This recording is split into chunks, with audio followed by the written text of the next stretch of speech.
So Ian, thanks for doing this. Guess the first question that I'd like to ask you is what your situation was before the program started.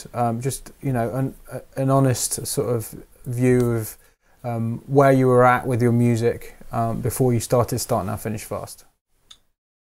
Where was I at? I think for a little bit of background that you probably already know anyway, I was been a musician for a really long time as a drummer and done all the cool stuff that you'd want to do as a musician, toured the world and done records and all that kind of thing. And amongst all that, I was writing dance music and producing, and then I had, I suppose, like confidence, a lack of confidence or something. The wind went out of my sails for about 10 years.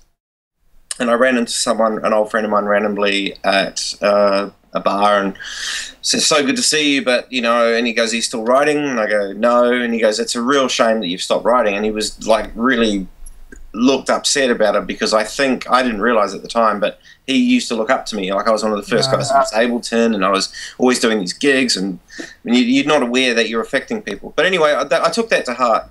And I got back into writing again, but once I did, the same things that made me stop became evident. You know, it was all very well to have his enthusiasm and kind of, you know, clicking it off in my head to get back into it, but nothing had really changed in my attitude towards what I was doing.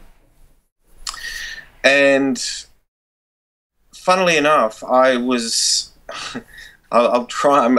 Funnily enough, I was playing at a place called Melt. I used to DJ there, and I think you were booked to do a gig there a few years back. I think when you were still being superstar DJ.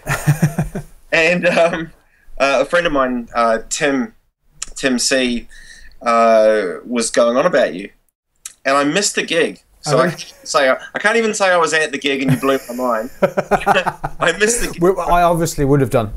Yeah, absolutely. But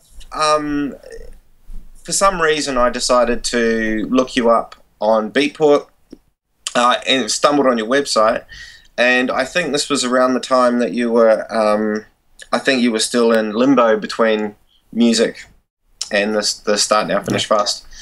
And it just seemed to make sense when you officially, because I'd read your blog and I'd followed you, and then it just seemed to make sense, like it was meant to be when you started the Start Now Finish Fast course. It was like, oh God, I'll be a dick if I don't do this. You know, I'm not writing any music, and I'm basically, in no uncertain terms, hands up to the sky, for sake, you know, send me give me some help. And this came along. Yeah. So that's basically how I stumbled across it. And of course, you know, probably like most people, there's been a lot of other different type of things like Anthony Robbins and all that kind of stuff, which is all awesome. But something needs to speak to me as a musician and the idiosyncrasies that we go through as artists, and you know, and to have someone like yourself and the course set out in such a way that speaks to artists and all their little weirdness, it was a no-brainer. Excellent, excellent. And so I mean, what would you say are with the particular?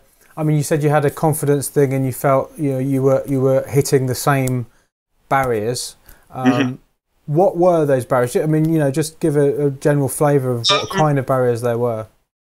I think it's, you know, I'd love to say I'm special, but I think it's really the textbook standard operating procedure stuff. I didn't think my stuff was good enough. I was getting into the trap of producing before writing. Right. So the old chestnut of, you know, an 8-bar loop, and then you work for 3 hours on the kick drum and you haven't even written the song. I mean, if the Beatles were like that, you'd just have Ringo's drums. Yeah. Probably one song. But, you know, and so it was that kind of mentality, plus just a lot of I think also what was also stopping me too is it was just a lot of insecure stuff. It was a lot of, I'm by myself, I'm the only person that feels like this, and you know, and why does my stuff suck? And then if I actually did something that someone liked, it would almost be, it was like you win the gold at the Olympics, but you can't win it again. That's it. You get one gold. And in a really negative kind of way, you know, it's nowhere near a gold at the Olympics. It's like coming first at a school, you know. It's like that Witness One Hope video with, you know, where he goes to the school and races against the kids. It's that simple. But in my mind, it was like winning a gold medal, and how can I ever win a gold medal again? Oh, God, it's so hard. So there was a lot of these negative things, and I think that kind of looking outwards for validation all the time. You know, I'd do something and I'd, you know, oh, is this good? And not even really thinking that, look, my mate is trying to write his own stuff. He's got his own shit going on. And, you know, maybe in his head he does think it's good, but because he's not saying it's good in the way that I want him to say it's good or pointing out the things that I've worked on. So anyway, there's a whole, you know, potpourri of of negativity and stuff like that. Yeah. And every now and then I'd surprise myself, you know, because I'd go down to the studio, I might have a beer, without thinking I'll knock something out. And then a friend of mine was, oh, that's really good. And he goes, just keep doing it. And I said, I can't remember how I did it. And he was flabbergasted. There's a friend of mine who's super successful, and I wouldn't say he's super talented, but he doesn't overthink things. He goes, this needs to happen, that needs to happen. If you did it that way that time, why can't you do it this way? And his mind was blown that I just couldn't redo it, you know. Couldn't do it again. Yeah, couldn't do it again, because to me it was like winning the gold medal, and I've trained just enough to win one gold medal, and that's it. Oh, right. So, interesting. So yeah, so basically that kind of stuff with the real roadblocks, you know. And what was it? I mean, you've already kind of talked about what it was that you just, you know, why you kind of decided to go ahead and do Start Now, Finish Fast, but can you describe sort of your experience of how the program progressed for you, what you got from it as it went along? I mean, what were you expecting? In all honesty, I had a ballpark idea of some of the things just based on previous readings of an LP and stuff, my own sort of vibe, as it were. But to be perfectly honest, I didn't. It wasn't so much the specifics that I expected, because I knew they'd go along a certain line. What I didn't expect is the way you feel from doing them. Right. And there's lots of affirmation stuff and all sorts of other things that you think are good, but like it's a profound feeling when something ticks over. And you find yourself doing things, because you think it's going to be like learning a skill where it's got that same feeling, like, how do I explain it? So if I learned how to build a cabinet, or actually soup, I've been making soup the last few days. I can now make soup the same way. Right. The steps in my head, and it pops out as soup. Right. But this is a little bit more profound, because we're not, things aren't happening like soup takes 20 minutes to cook. This isn't like that. So even though I'm rambling on again, but okay. I expected, I wasn't a surprise about what was in the course, so to speak, but the way that I reacted to it was. Right. So you've experienced some shifts in the way that you experienced some. Well, it's probably best if you say it. You experienced some changes in the way that you saw things or felt. Yeah, approach things. The way even the way I even approached cooking some soup. Right. The way I even approached cleaning the house. Yeah. The way I approached looking at things, as far as it sort of gave me this feeling that the creating music doesn't have to mean everything. No. Making it is amazing, but it took all the pressure off, basically. Yeah. It really took the pressure off. That didn't even exist. Yeah, it wasn't even there in the first place. I mean, I think it is really true to say that with most musicians or artists or creators, or in fact probably pretty much anyone, is that your biggest hurdle to overcome is simply yourself. I mean, it's kind of a cliche, but the reason it's a cliche is because it's true. But even that within itself, you know, can seem like an ambiguous kind of ethereal kind of thing to say until you're actually, you know, because that's the interesting thing with this is like you're laying out a certain amount of tools, but it's not the cooking of the soup. No.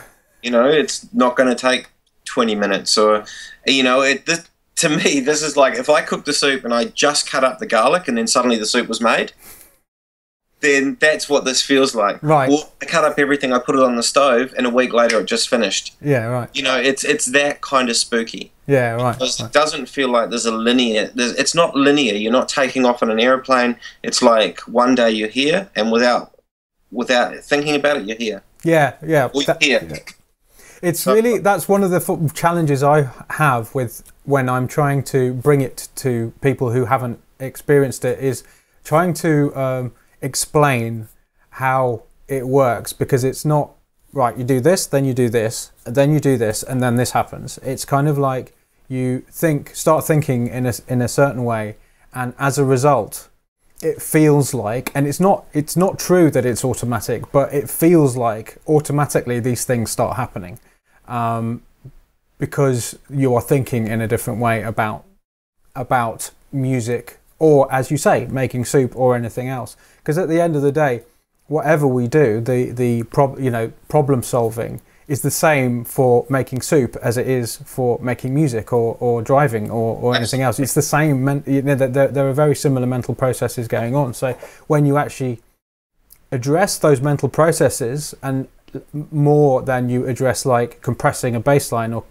how to chop a piece of garlic, then all of these other things kind of fall into place. Absolutely. It's like the difference between the difference between thinking and thinking about thinking, if you know what exactly. I mean. Well, that's an interesting way of putting it, because I thought about this the other day, and it was that fact you to define whether you've made any change, you almost want to have another version of you that you can, you know, like he stays the same and you do all the changing so that you can gauge it, but it doesn't really work like that. You just happen to be the new you. Yes, that's right. Yeah. You know, it's very difficult to quantify it, but you just happen to be the new you. Yeah. I mean, you said it was difficult to quantify, but I'm going to ask you to try and quantify it now. So I didn't say it was impossible. Well, that's phew.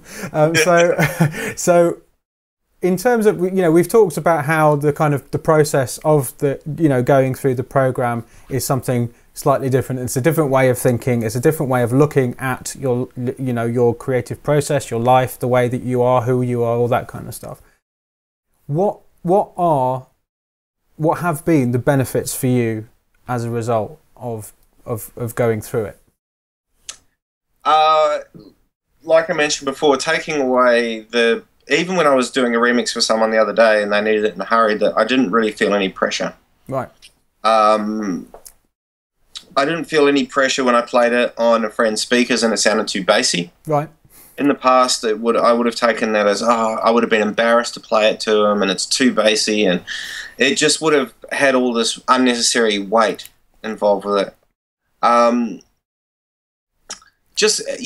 That kind of thing. Like those are real landmarks that I just noticed. I click. It was like when I did the gigs where I was playing the drum kit that wasn't really what I'd normally be playing.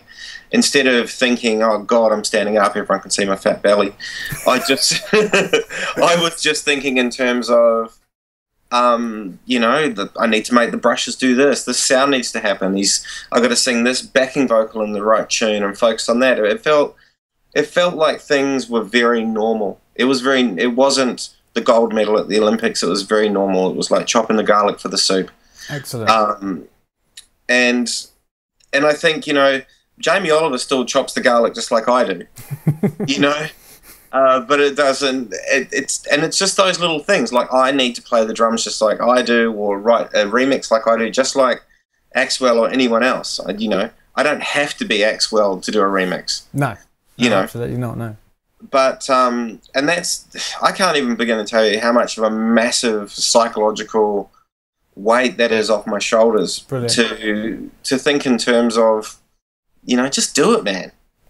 You know what I mean? Well, I mean, it's funny because I think, that you could basically boil down the whole of start now, finish fast into those 3 words, just do it. But the thing is, in order to just do it, then I think, it's all very well to say just do it, because sometimes I do feel when I finished a video or something, it's like I am basically saying, just do it. But the thing is, yeah, just do it. But in order to just do it, or do it at all, there needs to be a certain, or in order to you can do it and struggle with it, or you can just do it. And in order to just do it, you need to think in a certain way. Oh, absolutely. Or this is a way that it would be helpful to think in order to just do it, because you're taking yourself out of yourself and looking at yourself, and that is an incredibly valuable skill to have. Oh, absolutely. And I think, I have just done it before, and like the example with my friend is just like, I don't know how I did it. Yeah. But now there's a real, if I got one thing from all of this, it's taking the pressure off myself. Right. And people have said this before, and this is another cool thing about the course, is there is nothing that you're saying that I haven't been told before. Right. And just because we're human beings, we've been around for thousands of years. Yeah. But everything can start sounding like a soundbite or just a heading of something. Yeah. Until you actually, something resonates with you. And in this case, with the Start Now, Finish Fast, I'm a musician, you're a musician. On that level alone, I think I just think I was more open to it. And then, as you were saying, some of the things I heard before, they made more sense. They resonated differently. There was something basically when I finished these couple of remixes, I just felt like I could go straight ahead and do another bunch of them if they were there. Great.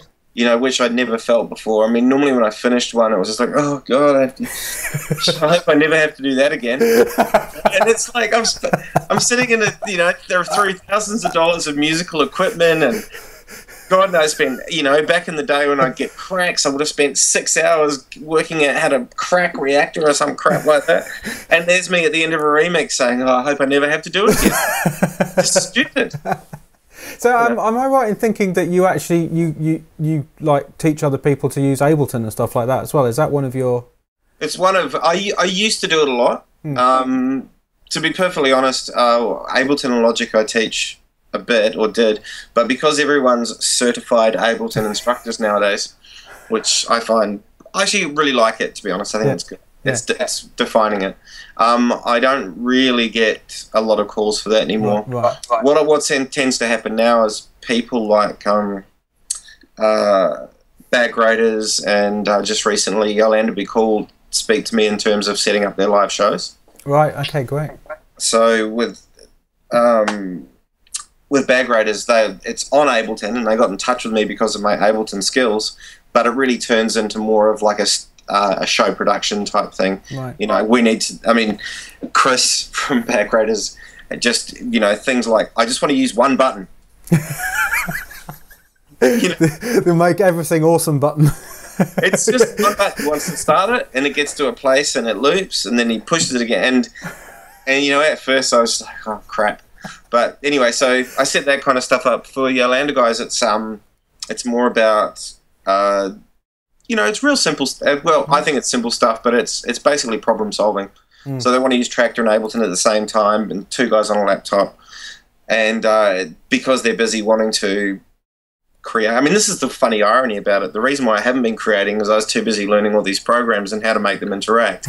To help out people who are too busy writing music. Which, irony. How did that happen? Yeah. So I mean, in terms of like the technical skill, because the thing is, a lot of people, in fact, most people, in my experience, from what I've seen online and on forums and on stuff like that, most people go, right, I want to make music, therefore what I need to learn are these technical skills. Full stop. Yeah. What would you say? I mean, given that you are, you train people in Ableton, you're helping out big acts like Yolanda Be Cool with their live show, putting Ableton and tracks together. What would you say to people who are starting out, who have that kind of mindset of, I need to learn everything there is to know about Ableton? At the time when I was starting out, I got into the electronic side of things because of the drumming. Right. I saw Simmons drums on telly, and I thought, I want that. Yeah.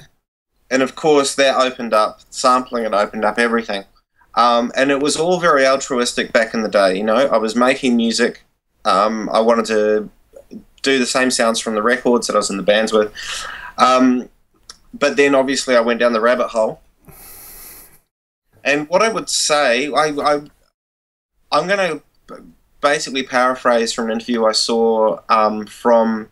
Did you watch Pensado's Place at all, Dave Pensado? No, I don't actually. Yeah. It's a web video show where he interviews great engineers and producers, and he's a great engineer as well. He's done a lot of good stuff.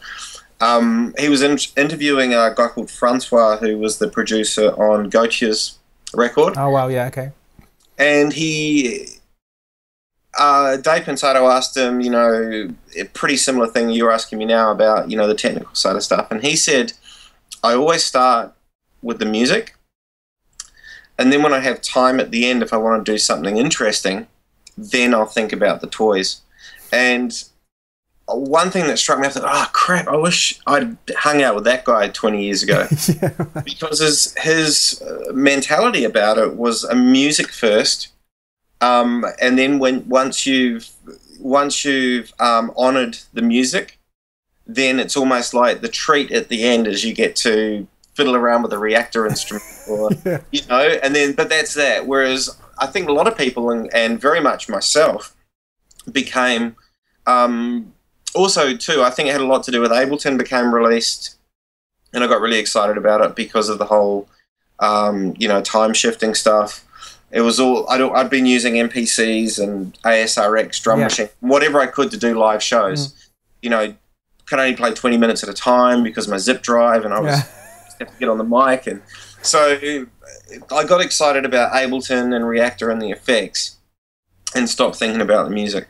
So my advice would be, you've got to ask yourself, even make yourself, don't look online for anything until you've done some music at the end, and at the end of it, maybe go and look at a patch or something like that. But it's a thing I do now religiously. I think once a month now, I'll maybe look for a sample pack that's got something interesting. That's another thing too. Don't become a sample pack hog. Right. Do not do it. Yeah. Or a crackhead. Don't be a crackhead or a sample hog. Well, I mean, I think all of these things are. It's about getting first things first, and the first thing has to be finishing music first. That's always got to come first. I mean, you don't buy Axwell's tunes because he's got a big sample library. No, exactly, or because of and you don't ask. I mean, you just don't. People they put the cart before the horse, and everything you can do, whatever it is, to finish music you do, but finishing music has to come first, and that's why I keep jumping up and down. And I mean, sometimes when I'm editing videos, I mean, when I'm creating these videos, it's very similar to when you're writing a tune and you've heard the same thing about 100 times. It's the same thing. So I hear my voice back at me 100 times, and eventually I'm just like, Mike, shut up. I get it already. Finish more music. But but it's so true. It's like it's something that I was quite lucky with personally, because for some reason I didn't end up going down. I think it's because I started out I viewed myself, I had a belief that I was a complete technological no-hoper. So I never went down that road. I just used what I needed to express what I was trying to express. So I was lucky. I think I was very much a problem solver. It started out very much musical, and then when I had an idea about what I wanted to do, then I'd solve that problem. Yeah. And then I got addicted to the solving of the problems. And it's a great creative deterrent. Yeah. Excellent. If you don't want to create anything, become just a problem solver. Excellent. So So we've been going quite a while now. So I'll just ask you one final question, which is what do you see yourself doing now as a result of what you've learned with Start Now, Finish Fast? How do you what's the kind of what if? What do you think is going to happen in the future? How will it help you from now on? I think I've finally become a professional. Right. And the way I define that is more of an attitude as opposed to, I'm getting paid, because I've been a musical professional all my life, but I don't think I've ever acted like one. Right. And I think, without sounding like a full-on advertorial for you. That's fine. I'm happy with that. I really don't believe I would have. I may have kept going on for the rest of my adult musical life with that same immature attitude. Mm-hmm. I'm not good enough, and and I certainly still have my moments with that. Of course, yeah. Of course, but it doesn't start there anymore. I believe there's a thing that young drummers do, which is pretty standard, and that's just do lots of drum fills. Right. They're young. I mean, I go to jam nights every now and then, and I make a joke that the grooves are really quiet and the drum fills are really loud. Yeah. Those are the bits that the drummers want to hear. Check out my fill. Yeah. And I see a lot of me in that, and I don't really have that anymore, and that's just from my drumming. And then a remix I did recently, a friend of mine was just commenting on how restrained it sounded. And I used to do the same thing with production. It was like, please look at me and listen to this cool, my mate Stu calls them, and now comes the production solo. I know what you mean, yeah. Right. He's 100% correct. He does a bunch of himself, so. But, and just those things aren't really necessary anymore. And right. Moving forward, how do I see myself? I just want to keep the confidence to maintain this feeling of professionalism, and right. I wish I had a better word for it, because I don't necessarily think that's really what it is. But I think professionalism in a philosophical sense, where you respect your craft, you respect your work, and you're humble about it as well. And it's kind of, before, when I needed to be validated, it was like you needed to be validated before you did something. Yeah. But now that I don't need that, I feel like I'm just doing, and you end up getting this kind of residual validation, or just because you're doing. That's right. The ultimate kind of feeling of I'm doing something is that it's the feeling you get when you actually notice your progress. That's the ultimate validation. It's like an inner validation. Yeah, absolutely. And it feels like it comes from left of field. When I was growing up and I'd see my favorite drummers, or even meet my favorite producers, they all seem to have a bit of a bewildering. They were bewildered at all this fuss. Yeah. Ronnie Stiles was one of my idols, and he's just ironically a short man. But he was bewildered at my love of his music. Yeah. And even back then, this is many years ago, I still had that sense. I thought, there's something about these people that I respect. They all seem to have a similar, they're just doing. That's it. The side effect is they get famous, or they get recognized, or people love their music. But because it's not why they're doing it, it's still an obtuse concept to them when a little fanboy like me comes up and goes crazy. Yeah, exactly. No, I mean that's it. I think the doing is the central part. And once you start doing that, then you realise, and once you actually can start doing that in whatever way you get to that point, then all the rest of it sort of naturally follows. Yeah, but I will reiterate. I will not reiterate. I will say though that doing it is, on paper, is easy, but if you're not in a good starting place, and for me, obviously, it had a lot to do with validation and all that kind of stuff. Once you get that monkey off your back, or whatever monkey it is someone might particularly have, the simple act of doing really is simple. pushing the button, I always think about those stupid Japanese game shows where they go over 1 billion obstacles and at the end they push a button. Pushing a button is the doing. Yes, that's it. Get rid of all the crap before it. Yeah, well, exactly. I mean, I think you kind of, I say this a lot, is that simple isn't necessarily easy. It's not the same thing. And to get to the simple, you need to go through the kind of more difficult stuff, which is what essentially Start Now, Finish Fast is all about. That's is basically getting through the hard stuff so it becomes simple. Absolutely. Basically. Well, thank you very much, Ian. It's been wonderful to speak to you and fantastic to get your perspective on everything. And I'm sure you'll carry on going from strength to strength. So, I hope so. Nice one.